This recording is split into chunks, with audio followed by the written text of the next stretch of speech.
Hola familia, ¿qué tal? ¿Cómo va? Estamos aquí con Álvaro, con Rubén Hood, Álvaro de CNT Valencia y Ruimán Rodríguez de la Federación Anarquista de Gran Canaria, la FAG. Hay otro tema que queríamos comentar, que es el tema de que, como veis, pues somos un directo de 4 personas, las cuales los 4 somos tíos, ¿vale? Somos hombres. Queremos pedir disculpas por eso. En el Frente Mediático nos declaramos feministas y estamos como muy conscientes de la opresión sistémica que viven las mujeres por causa del patriarcado y no queremos como reproducir estas dinámicas en ningún caso. En este caso lo estamos reproduciendo, somos conscientes de ello y encajamos la crítica y esperamos que no se vuelva a producir. En este caso por disponibilidad ha salido así, no es lo mejor, pero hemos decidido tirar adelante el directo a pesar de esto.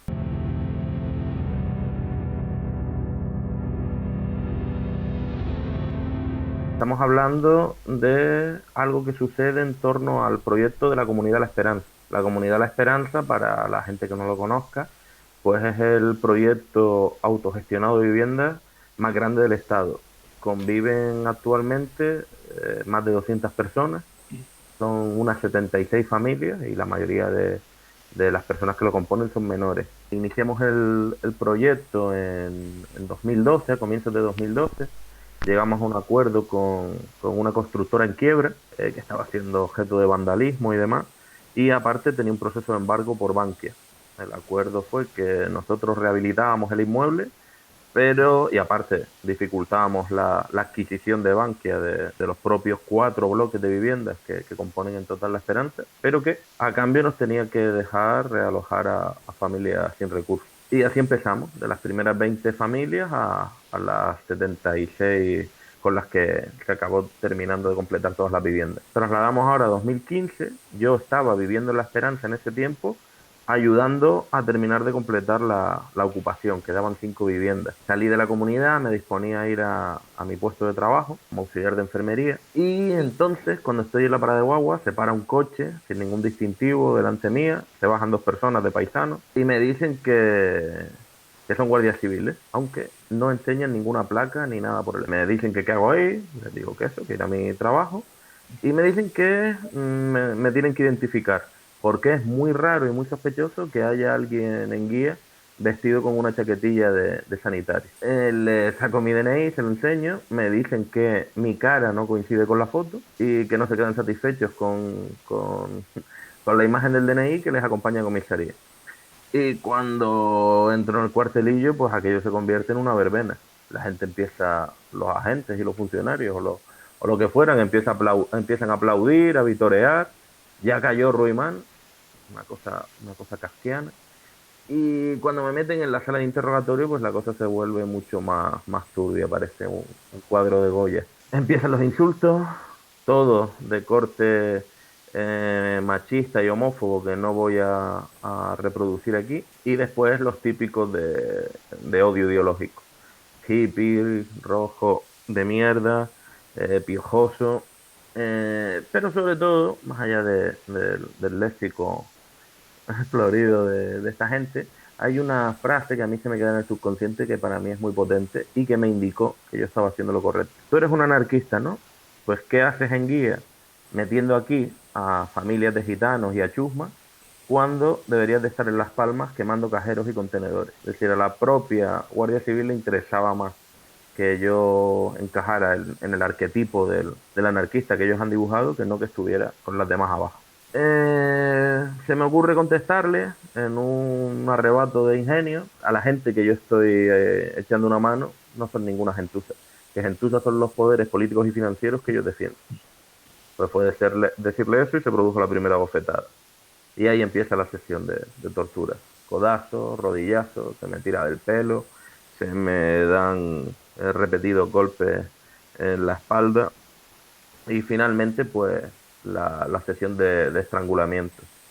A la tercera vez que me están apretando la garganta, estoy a punto de perder la conciencia y cuando aflojan empieza a pectorar sangre. Se preocupan, creo yo, por lo que ven, por las consecuencias que puede tener y además en cuanto yo cojo el resuello y tengo aire para poder articular palabras, les suelto que quiero el habeas corpus, comparecer ante el juez porque considero que mi detención es ilegal que quiero que me vea un médico y que quiero que avisen a un abogado de confianza. Y que por favor, si me van a seguir pegando, que lo hagan en la cara para al día siguiente salir en los medios de comunicación denunciando lo que me han hecho. Al día siguiente comparezco ante el juez, el juez no ve ningún tipo de delito, considera que es como mucho una falta de desobediencia, pero ellos recurren y dicen que es un delito de atentado a la autoridad para justificar las lesiones que yo tengo, porque le di una patada, supuestamente, en el muslo a la gente que me torturaba. El proceso se enquista, y al final ellos son acusados de tortura y detención ilegal y yo de atentado a la autoridad. Me piden 18 meses de cárcel y una multa de 700 euros y una indemnización de 70. Y en esas estamos ahora. Claro que esto está enmarcado dentro de la represión colectiva que sufrimos. Aquí se está reprimiendo mmm, de norte a sur del Estado. Se reprime a 8 compañeros en Cataluña, acusándoles de intento de homicidio, mandando un mensaje muy claro a la población. Chamuscar superficialmente una furgoneta con alcohol de quemar te puede costar casi 10 años de cárcel o quién sabe cuánto, y por no hablar de las cuantiosas multas. Se reprime a compañeras en Euskal Herria por solidarizarse igualmente con el derecho a la libertad de expresión por la detención de Pablo Hasél. Se reprime compañeras en Granada igualmente por solidarizarse. Pero es que también se reprime a un compañero de CGT, Santi, en Madrid, por una manifestación a favor de la sanidad. Están haciendo un cuadro de si haces esto, te reprimimos, si haces esto otro, también. ¿Y por qué me incluyen a mí en el saco? Para decirnos, y no creáis que si sois buenos y paráis desahucios y tal, no va a pasar nada. También esto es criminalizable. También haciendo esto os podemos meter cárcel. Al final han cogido todas las distintas manifestaciones de anarquismo que podían haber, desde la sindical hasta la de vivienda, hasta la de la acción directa, la han metido en un paquete, han elaborado sus distintos montajes y nos han intentado golpear por todos lados. Pero después de mi tortura, la gente entendió el mensaje. Si le hacen esto a Rui por estar ayudando y colaborando con nosotras, que no nos harán a cualquiera de nosotras en cuanto puedan. Entonces, detrás de esto lo que hay es un caso de acoso y derribo, de intentar cargarse el proyecto antes de que crezca más. Y lo que han conseguido en su estupidez es todo lo contrario. ¿Has pensado en algún momento abandonar los diferentes proyectos que tenéis dentro de la FAC y del Sindicato de Inquilinas? Yo me siento hoy en día más acompañado que nunca en mi vida. Yo veo los mensajes de apoyo desde Alemania, desde Inglaterra, desde Francia, desde Italia. Veo pintadas en Cataluña, veo gente en Euskal Herria haciendo vídeos y yo lo que siento es todo lo contrario, me siento reforzado y me siento muy, muy querido y muy, muy apoyado. De hecho, hasta me parece excesivo porque no creo yo que me merezca tanto por, porque en realidad con todo lo que está pasando, 18 meses de cárcel es una nimiedad. Y si quieres, cuenta un poco de la historia de la FAC y cómo se llega al sindicato de inquilinos. Pues yo soy un pibe de barrio que me he criado toda la vida entre pobreza y la miseria que hay aquí es crónica en Canarias. Eh, Sin embargo, cuando empecé a leer sobre anarquismo y demás, siendo adolescente, y cuando empecé a tener contacto con los pocos ambientes libertarios que hay en la isla, que esto, en ese aspecto era un erial, eh, comparado con la infraestructura que hay en la península y demás, me di cuenta que los ambientes libertarios, en vez de meterte en la realidad social, a veces se van sacando de ella. Y cuando empezábamos con la FAC, fui detectando eso. Me di cuenta que nos reuníamos las compañeras, teníamos un discurso muy crítico y muy bueno contra los sindicatos amarillos para disolver, lo disolvíamos todo. Contra los partidos, contra las instituciones, que es vital, es básico. Hacíamos cosas también muy divertidas, muy guapas, como echar a nazis de las manifestaciones, que es un deporte que recomiendo practicar. Pero se quedaba ahí, no tenía una base social, no había un fondo. Las compañeras decían cuando hacíamos asambleas, pues vamos a hacer una asamblea, una campaña de apostasía para que la gente se borre de la iglesia. Claro, por inercia, no lo cuestionaba.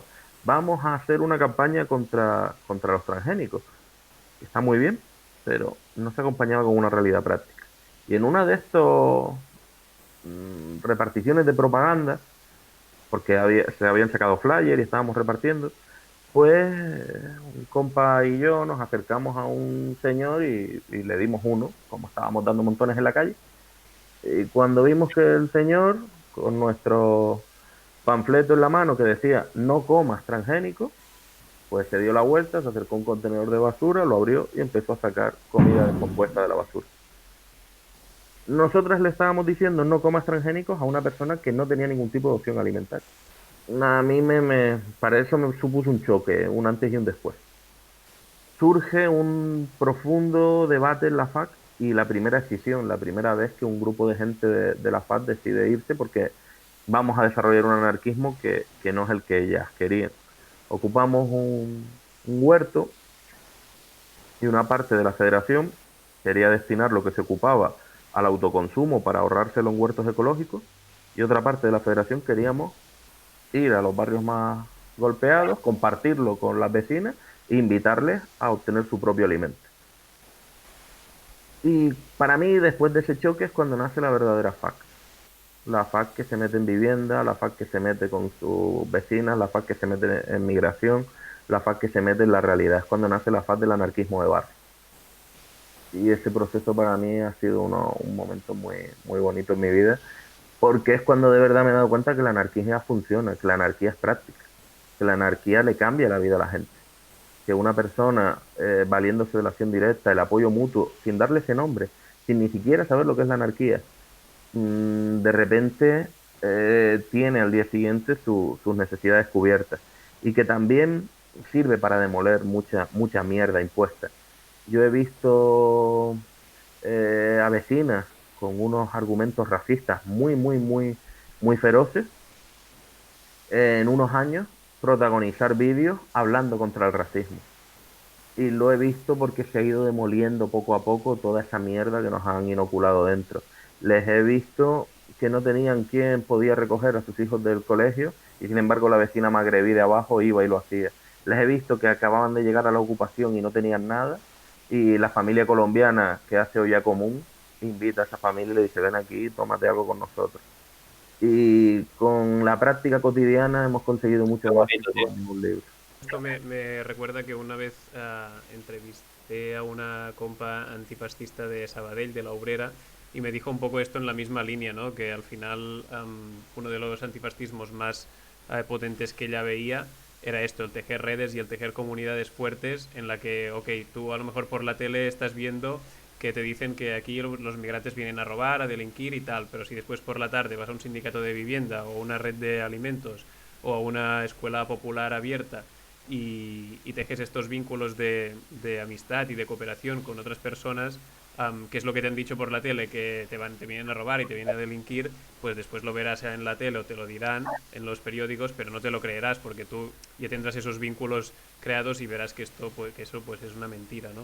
Y creo que es muy bonito y a la vez como muy potente. Yo quería comentarle una frase y ver la reacción de Ruimán. ¿Estás listo, Ruimán? Preparado. A ver, dice así, dice, la vivienda es un bien público, pero también es un mercado. Ya, ya nada más dice el principio de la... Ay, Dios. Pues es que esto es como intentar mezclar agua y aceite y hacerlo sin ningún tipo de vergüenza en un discurso demencial y repugnante. Si algo es un bien de mercado, no puede ser un derecho, porque los derechos por los que hay que pagar se convierten en privilegios. Los derechos supuestamente tienen que estar garantizados para todos, sea sanidad, sea educación, sea el que sea. Por eso reclamamos que las cosas esenciales estén fuera del mercado. La vivienda tiene que estar fuera del mercado. La vivienda no puede ser un activo financiero. Aparte, un activo financiero atractivo, que es como lo venden. Esa idea de que tiene que ser una necesidad básica, pero a su vez supeditada a las tensiones del mercado, es lo que está haciendo que estén habiendo en el pasado trimestre en el Estado español más de 7.000 desahucios. Es lo que está haciendo que en 5 años haya subido el alquiler un 50%. En Canarias un 56%. Es lo que está haciendo que Canarias, que por ejemplo tiene uno de los sueldos más bajos del Estado, siempre compitiendo con las compañeras de Extremadura, pues sin embargo tengamos la cuarta mayor subida del precio del alquiler. ¿Cómo puedes tener los salarios más bajos y la cuarta mayor subida? Y esa mentalidad repugnante de Ábalos, esa defensa de los intereses rentistas, no es inocente, no es solo un dislate ideológico. Repito, detrás de esa política hay políticas de muerte. Hay gente que para no ser desahuciada se está quitando de en medio.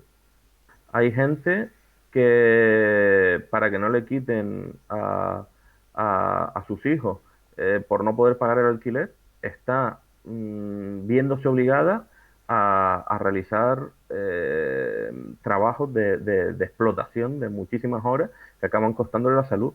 Cuando se habla de la situación de las personas que ejercen la prostitución, por ejemplo, tenemos casos en nuestra oficina de asesoría para precarias que muchas mujeres han acabado recurriendo a la prostitución ante una orden de desahucio. Tú no puedes hacer unas políticas diciendo que eres abolicionista, nos oponemos a la prostitución, pero después tus políticas económicas están abocando a mujeres a que para meter dinero en la casa recurran a lo que sea, aunque se pongan en riesgo y se expongan a que la policía las infle a multas o a que cualquier cabrón les haga un día cualquier cosa. Es decir, detrás de esa frase que hace tanta gracia porque es ridícula, en realidad hay una política genocida de exterminación de las más pobres. Yo quería aquí abrir un poco el melón del municipalismo libertario. Es decir, si la FAC estaría dispuesta a colaborar con un supuesto ayuntamiento que un grupo, vamos a decir, de anarquistas utiliza los recursos de ese municipio para intentar, ¿qué te digo yo?, crear huertos urbanos, crear ecoviviendas, ayudar a colectivos como la FAC. ¿Estaría dispuesta la FAC a colaborar con este tipo de, vamos a decir, ayuntamiento anarquista, entre comillas? Pues yo también aclaro que yo no estoy hablando ahora en representación de la FAC, me represento a mí mismo, pero conociendo a mis compañeras y habiendo tratado el tema 1000 veces, pues te puedo asegurar que no. Nosotras consideramos, y eso sí es algo que lo hemos hablado y lo hemos escrito, que cuando los colectivos sociales se implican con las instituciones, los colectivos sociales dejan de ser lo que son. Consideramos que hay que mantener una independencia escrupulosa. Los colectivos sociales, los sindicatos, cualquier organización de base tiene una misión, aparte de ayudar, crear tejido social con sus vecinas y demás, fiscalizar al poder. Cuando tú estableces confraternización con el poder, al que se debe de ver inexorablemente, lo siento, como el enemigo, porque es aquel que tiene unos recursos que nosotros queremos tener. Pues cuando tú lo ves como compadreas con él y confraternizas, te vacía de contenido, te debilita, te inutiliza y al final dejas de ser peligroso y te conviertes en una oposición dócil, sumisa, que es lo que por desgracia hemos visto en la actualidad y no obviamente con municipios en los que hay una presencia libertaria, que sería un oxímoron, sino con esta situación de las candidaturas del cambio y demás que le llamaban las candidaturas populares. El 15M, con todos sus problemas y sus fallos y sus desviaciones y sus no sé qué, fue un momento potentísimo de recuperar el espacio público, de volver a las plazas, de decir aquí estamos. Y todo eso empezó a desintegrarse cuando la gente trasladó el polo de decisión de las plazas a los órganos de poder. Cuando surgió alguien que dijo, tranquilos chicos, que aquí nos encargamos nosotras de llevar vuestras reclamaciones a las instituciones. Me apetecía poner otro de los cortes que había seleccionado del docu de Precaristas, que es un momento en el que habláis de unas casas que es donde vivían trabajadores y trabajadoras que estaban en unas de las tierras del conde, el famoso este conde que explicas que es como propietario por derecho de conquista de gran parte creo que dices, de entre una cuarta parte y la mitad de la isla. De todo el sur.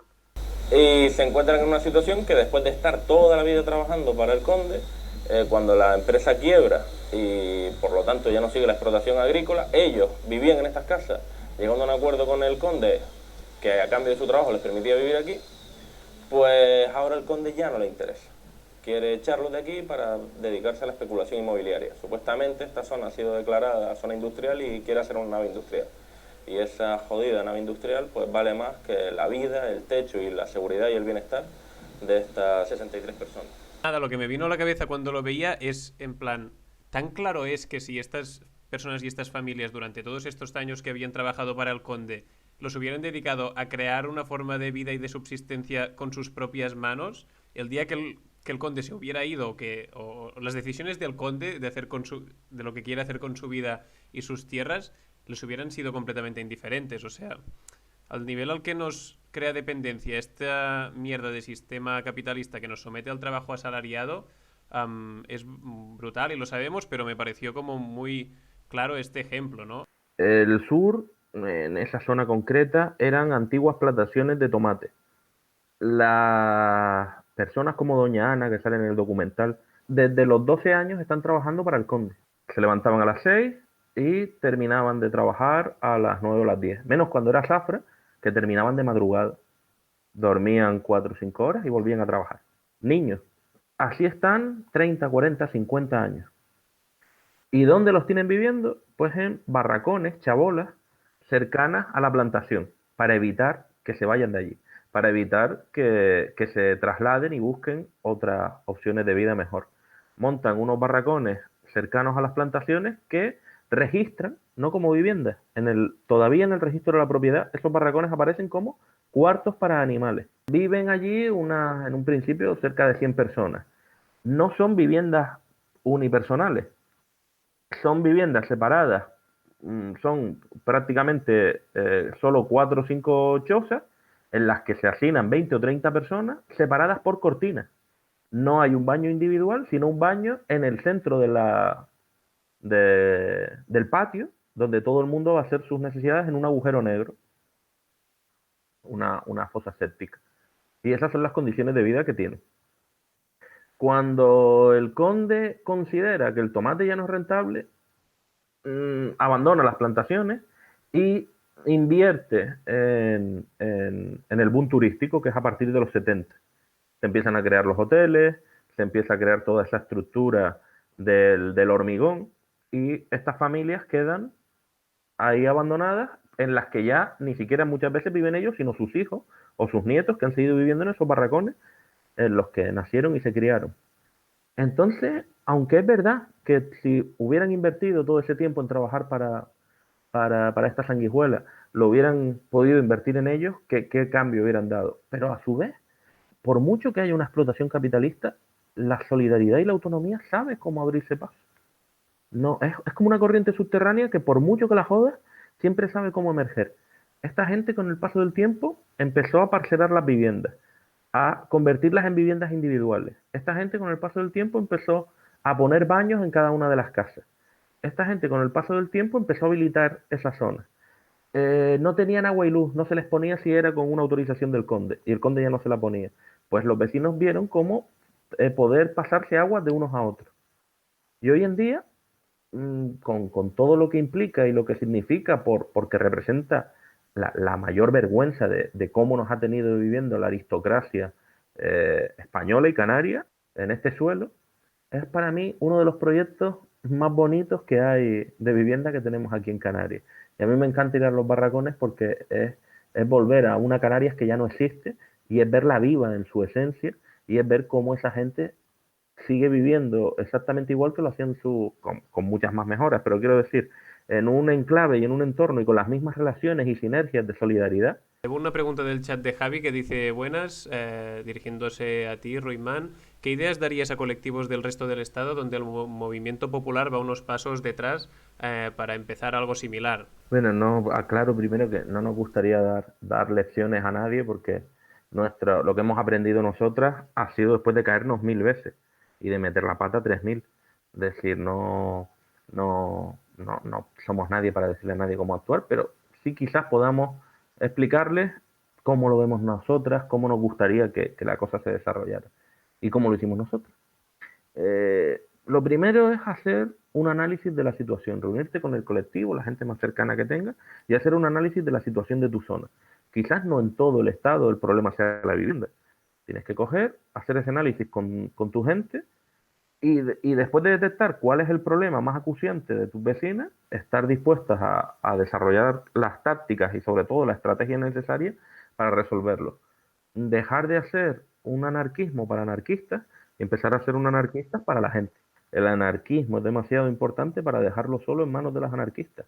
El anarquismo útil, el que a mí me interesa, es el que usa la gente que no es anarquista. No tenemos que estar obsesionados por solo relacionarnos con gente que piensa exactamente igual que nosotras. Y tampoco tenemos que estar obsesionados con la perfección ideológica de, no, es que yo no me junto con esta gente del barrio, pues porque tienen X ideas. Haz una introspección y mírate cómo eras tú hace 5 años o hace 10 años. Tú naciste antirracista, antimachista, feminista, naciste con todas las ideas claras. Todos nacimos siendo una jodida mierda, la mayoría. A no ser los que tuvimos suerte de que nos educaran bien, todos hace años éramos una porquería. Naturalizábamos el racismo, el machismo y tal. Nadie nos parió como seres de luz que nos alimentamos de la energía solar.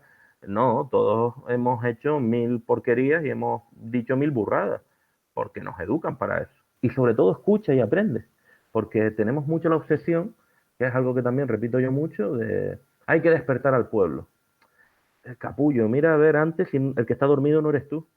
Ve a tus vecinas, escúchalas, aprende, ve que tienen que enseñarte. Ya lo he dicho, para mí el sindicato de inquilinas y mis vecinas ha sido un masterclass de anarquismo. Yo soy mucho más anarquista ahora que antes, gracias a lo que ellas me han enseñado. Y entonces empecemos a resolver problemas. Que la gente vea que el anarquismo no es una idea idílica, es perfecta, genial para el futuro. No, no, me niego. Yo no quiero vivir el anarquismo dentro de 100 años, porque ya no voy a estar aquí. Yo quiero vivir el anarquismo aquí y ahora, ya. Y lo viviré muy limitadamente, muy poquito, a lo mejor una micra de anarquismo. Pero esa micra de anarquismo vale todo lo que podamos dar por él, porque nos va a demostrar que es útil, que es funcional, que la gente puede arreglar su vida usando única y exclusivamente herramientas libertarias, aunque jamás le dé ese nombre ni se digan anarquistas. Yo no quiero que el anarquismo sea un artefacto brillante, perfecto, impoluto, que no tenga ni una mancha. Yo quiero que el anarquismo sea un papel manchado, arrugado, lleno de jirones, de manchones, que nos lo saquemos del bolsillo y le digamos a cualquiera, toma, esto es tuyo también. No quiero que ser anarquista cueste tanto, que sea tan complejo, tan difícil, que para ser anarquista es más difícil que hacer unas oposiciones. No quiero. Quiero que ser anarquista sea fácil, que esté al alcance de todo el mundo. Y cuando consigamos eso, quizás mañana podamos vivir un poco de esa jodida anarquía de la que nos llevamos la boca, pero que parece que no queramos que se instaure. No, instaura una pequeña anarquía cada momento en tu vida cotidiana. Yo casi que lo dejaría con esto, porque ha sido súper lindo. Sí, sí, totalmente. Pues nada, yo te doy las gracias, Ruimán, por haber aceptado la propuesta y nada, quién sabe, lo mismo pues nos vemos otra vez. Qué guay. Pues muchas gracias, Ruimán, por esto, por estas palabras y por todo el tiempo y todas las explicaciones que nos has dado y este final como tan bonito y tan esperanzador. No sé, la gente del chat dice que piel de gallina y realmente ha sido así. Así que muchísimas gracias. Y ya sabes que todo el apoyo desde aquí, de parte del Frente Mediático, por nuestra parte, de parte del colectivo de Cuello y Largo, y me imagino que de todo el Frente Popular Mediático, seguro que sí, y que estamos contigo este día 24 en el juicio. Y nada, que estamos en contacto y que todo el apoyo y solidaridad desde aquí, cualquier cosa que podamos ayudarte o ayudaros, ya sabéis que aquí estamos. Muchas gracias, Ruimán, por estar con nosotros y nada más, todo el apoyo del mundo y que tengas mucha suerte en tu proceso, ¿de acuerdo? Pues lo mismo, Ruimán, suerte el próximo 24 y nada, te robo esa frase que me ha gustado mucho de hay que hacer anarquismo para la gente y no para anarquistas. Muchas gracias, familia.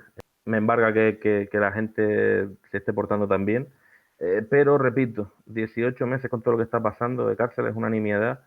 Por favor, afílense a los sindicatos, afílense a las organizaciones, militen, que nadie se quede sola si la repriman.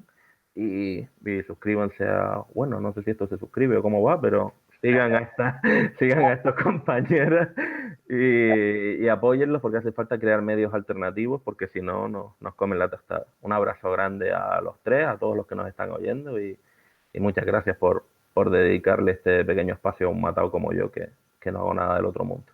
Salud, familia. Salud. Chao.